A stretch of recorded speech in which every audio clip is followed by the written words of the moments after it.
સમાચારોની શરૂઆત મહત્વના સમાચાર સાથે હવેથી પોલીસ સ્ટેશનના સીસીટીવી ફૂટેજ મેળવવાનો રસ્તો સરળ બન્યો છે। પોલીસ સ્ટેશનના સીસીટીવી ફૂટેજ અંગે ગુજરાત રાજ્ય માહિતી આયોગનો ચુકાદો પોલીસ સ્ટેશનમાં સામાન્ય નાગરિકો સાથે ગેરવર્તણૂક સાબિત કરવા મહત્વના પુરાવા બનશે। આરટીઆઈ દ્વારા માંગવામાં આવતા ફૂટેજને આપવા પડશે। ફૂટેજનો નાશ થાય તો ખાતાકીય તપાસ અને દંડનો ચુસ્તતાથી અમલ કરવા સૂચના। ઘટનાથી 30 દિવસની અંદર આરટીઆઈ દાખલ થાય તો સીસીટીવી ફૂટેજ સાચવી રાખવા હુકમ। અરજદારોએ અપીલ અને ત્યારબાદ આયોગ સુધી રજૂઆત કરવી પડતી હતી। નવા હુકમથી નાગરિકોને આસાનીથી મળશે પોલીસ સ્ટેશનના સીસીટીવી ફૂટેજ।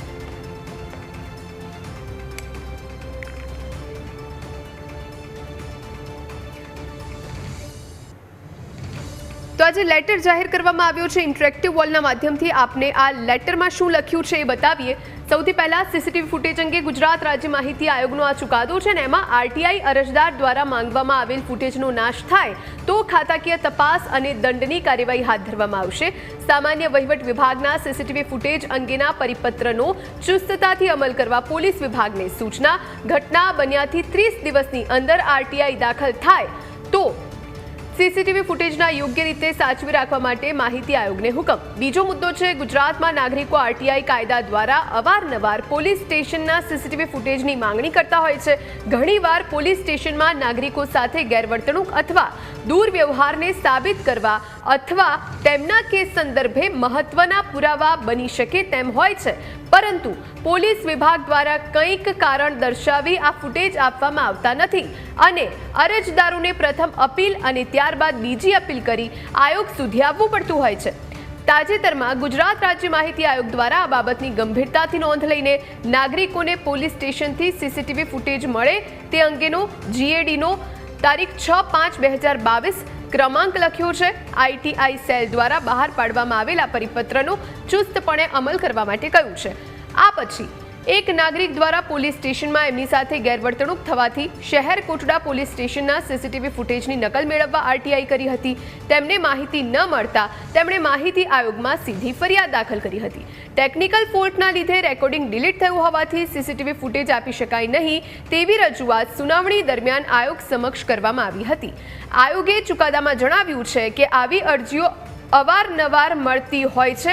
સીસીટીવી ફૂટેજ જાળવવા માટે જીએડી દ્વારા જે પરિપત્ર કરવામાં આવ્યું છે કે જ્યારે આરટીઆઈ કરવામાં આવે ત્યારે તે ફૂટેજ બીજી અપીલનો નિકાલ ન આવે ત્યાં સુધી સાચવવા જોઈએ। વધુમાં આ સંબંધે પોલીસ મહાનિર્દેશક શ્રી દ્વારા પણ સૂચનાઓ બહાર પાડવામાં આવેલી છે, છતાં પણ કોઈ પણ કારણ બતાવીને સીસીટીવી ફૂટેજ આપવામાં આવતા નથી તે યોગ્ય નથી। આ સિવાય કહેવામાં આવ્યું છે, આયોગે કહ્યું છે કે જીએડીના પરિપત્ર અને વિભાગની સૂચનાઓનો ચુસ્તપણે અમલ થાય તો જ સીસીટીવી લગાવવાનો હેતુ બર આવશે। તેથી તારીખ 19/7/2025ના રોજ હુકમ કર્યો છે કે પોલીસ સ્ટેશનના અધિકારી કે કર્મચારી એનકેન પ્રકારે કોઈ પણ કારણો આગળ ધરીને ફૂટેજ આપતા નથી જે અયોગ્ય છે અને માહિતી આયોગને જાહેર માહિતી અધિકારી તેમજ પ્રથમ અપીલ સત્તાધિકારી સામે આરટીઆઈની કલમ 20 હેઠળ દંડ અને શિક્ષાની કાર્યવાહી હાથ ધરવાની ફરજ પડશે। આ સિવાય આયોગે એમ પણ જણાવ્યું છે કે જો ઘટના બન્યાના 30 દિવસની અંદર આરટીઆઈ અરજી મળે તો સીસીટીવી ફૂટેજ સાચવી રાખવાના થાય। આયોગે ચીમકી આપી છે કે જો તેમ કરવામાં ચૂક થશે તો આયોગ કલમ 20 હેઠળ ખાતાકીય તપાસ અંગેની કાર્યવાહી હાથ ધરશે અને ગુજરાત રાજ્ય સેવા નિયમો 1971 નીચે યોગ્ય કાર્યવાહી હાથ ધરવા હુકમ કરવામાં આવશે। આયોગે ચુકાદામાં પોલીસ મહાનિર્દેશક અને મુખ્ય પોલીસ અધિકારીશ્રીને સૂચના આપી છે કે અગાઉ આપેલ સૂચનાઓ પુનઃ પરિપત્ર કરવામાં આવે અને તમામ અધિકારી કર્મચારીઓને તેની જાણ કરવામાં આવે। તો આ સીસીટીવી ફૂટેજ હવે જાહેર કરવાના રહેશે। પરિપત્ર આ ખાસ બહાર પાડવામાં આવ્યો છે। હવેથી પોલીસ સ્ટેશનના સીસીટીવી ફૂટેજ મેળવવાનો રસ્તો સરળ બનશે। આજ વિશે વધુ જાણકારી માટે સંવાદદાતા મિહિર સોલંકી આપણી સાથે લાઈવ જોડાયા છે। મિહિર, શું જાણકારી હાલ આ સીસીટીવી ફૂટેજના પરિપત્રને લઈને?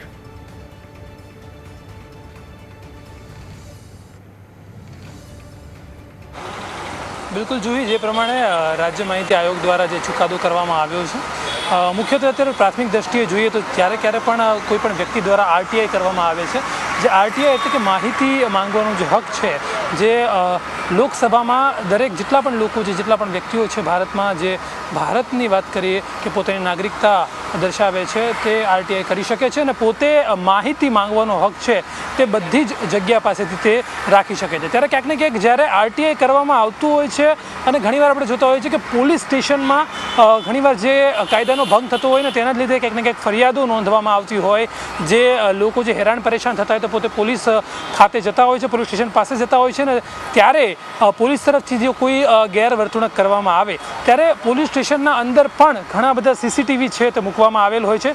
જે તે સમયે જ્યારે તે ગેરવર્તણૂક કરવામાં આવી હોય ત્યારે તે સીસીટીવીની ફૂટેજ છે તે ક્યાંક ને ક્યાંક એક સાબિતી એટલે કે સબૂત બનતો હોય છે. જ્યારે ક્યારે એ ફરિયાદ છે જે આગળ વધારવી હોય તો ત્યારે આરટીઆઈ જ્યારે કરવામાં આવતું હોય છે અને પોલીસ તરફથી જ્યારે ના પાડવામાં આવતી હોય કે તે ફૂટેજ છે તે ડિલીટ થઈ ચૂક્યા છે કે ફૂટેજ છે તે અમુક કારણોસર ટેકનિકલ ખામીના કારણે ફૂટેજ છે તે નહીં મળી શકે, ત્યારે તેની ઉપર હવે રાજ્ય માહિતી આયોગ દ્વારા ફેસલો કરવામાં આવ્યો છે અને ક્યાંક ને ક્યાંક જે પ્રમાણે જે 20 જે કલમ છે તેના હેઠળ હવે જે આગળની કાર્યવાહી છે કાયદાકીય રીતે કરવામાં આવશે. ત્યારે જે કલમ 20 છે તેમાં કઈ રીતની કાયદાકીય કાર્યવાહી કરવામાં આવે તે એક નાનકડી એક જાણકારી છે કે જો કોઈને તમે માહિતી આપવાની મનાઈ કરો, જ્યારે માહિતી જે હકથી આરટીઆઈ દ્વારા જે માંગવામાં આવી હોય ત્યારે તેને આપવાની જ્યારે મનાઈ કરવામાં આવે છે ત્યારે તેમાં 250 રૂપિયાથી લઈને 25,000 સુધીનો દંડ છે પ્રતિદિનનો જે દંડ છે તે કરવામાં આવતો હોય છે.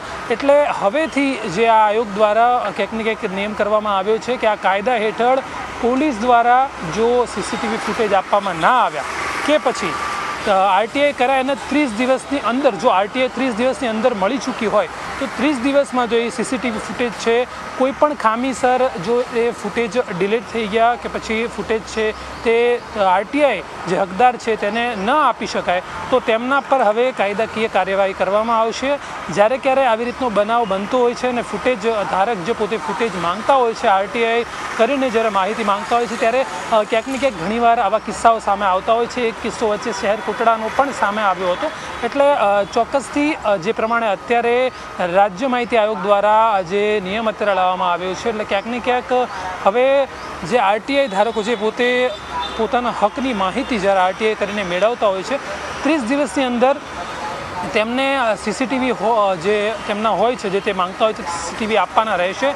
કોઈ પણ ખામીસર 30 દિવસની અંદર જ્યારે આરટીઆઈ આવે તો કોઈ પણ ખામી કે કોઈ પણ બીજા કોઈ કારણોસર તેમને બતાવવામાં નહીં આવે. જો બીજા કોઈ કારણો બતાવીને તે સીસીટીવી આપવાની મનાઈ કરવામાં આવશે તો તેને લઈને જે કાયદાકીય કાર્યવાહી છે તે કરવામાં આવશે. અને ક્યાંક ને ક્યાંક હવે આ અહેવાલ જ્યારે સામે આવે છે, જ્યારે આખો જે મુદ્દો અત્યારે રાજ્ય માહિતી આયોગ દ્વારા લેવામાં આવ્યો છે ત્યારે ચોક્કસથી હવે એક રાહત ક્યાંક ને ક્યાંક ઘણીવાર પોલીસ દ્વારા કોઈ માહિતી છુપાવવામાં આવતી હોય કે પોલીસ દ્વારા કોઈ સીસીટીવી આપવામાં ના આવતા હોય તેમની માટે માહિતી છે ખૂબ સરળ બની રહેશે. કારણ કે 30 દિવસની અંદર જ્યારે આરટીઆઈ તેમની પાસે પહોંચે ત્યારે આ સીસીટીવી ફૂટેજ છે તેમને આપવા કમ્પલસરી ક્યાંક ને ક્યાંક બનશે. અને જે પ્રમાણે 30 દિવસની અંદર જો આરટીઆઈ અરજી મળે અને સીસીટીવી ફૂટેજ સાચવી તે ન રાખે અને ક્યાંક ને ક્યાંક સાચવી તેની બાદ જે બીજી તેમના દ્વારા જે અપીલ કરવામાં આવી હોય, જે પણ આરટીઆઈનો જવાબ આપવામાં આવ્યો હોય, ઘણીવાર આરટીઆઈ જે ફૂટેજ માંગવામાં આવ્યો હોય તે જે તે સમયે તેનો જવાબ આપવામાં આવતો હોય છે, પરંતુ તે જે જવાબ અને સવાલનો જે સમય છે તે પછી 30 દિવસનો હોય કે તેનાથી વધારનો હોય, જો તે અપીલ 30 દિવસની અંદર આવી ચૂકી હોય તેમની પાસે તો તે ફૂટેજ છે તે જ્યાં સુધી તે સંપૂર્ણપણે તે મુદ્દો છે આખો તેમનો જે જવાબ છે ઉકેલ ના આવી જાય ત્યાં સુધી તે ફૂટેજ કાઢી ના શકે કે પછી મનાઈ ના કરી શકે. એટલે ચોક્કસથી આજે અત્યારે હાલમાં જે પ્રમાણેનો ચુકાદો કરવામાં આવ્યો છે તે ક્યાંક ને ક્યાંક ફાયદાકારક છે. અને અત્યારે હાલમાં પણ જે પોલીસ મહાનિર્દેશક છે અને મુખ્ય પોલીસ અધિકારી છે તેમને પણ આ સૂચના આપવામાં આવી છે કે અગાઉ જે સૂચનાઓ આપેલી છે તેનો એક પુનઃ પરિપત્ર છે તે ફરી એકવાર જાહેર કરવામાં આવે. કારણ કે જો પોલીસ કદાચ ભૂલી ચૂકી હોય આ ચુકાદાને તો ફરી એકવાર તેમના ધ્યાનમાં આ ચુકાદો આવી શકે. જોઈ મિહિર, આભાર આપનો, આપ જોડાઈને તમામ જાણકારી આપી તે માટે.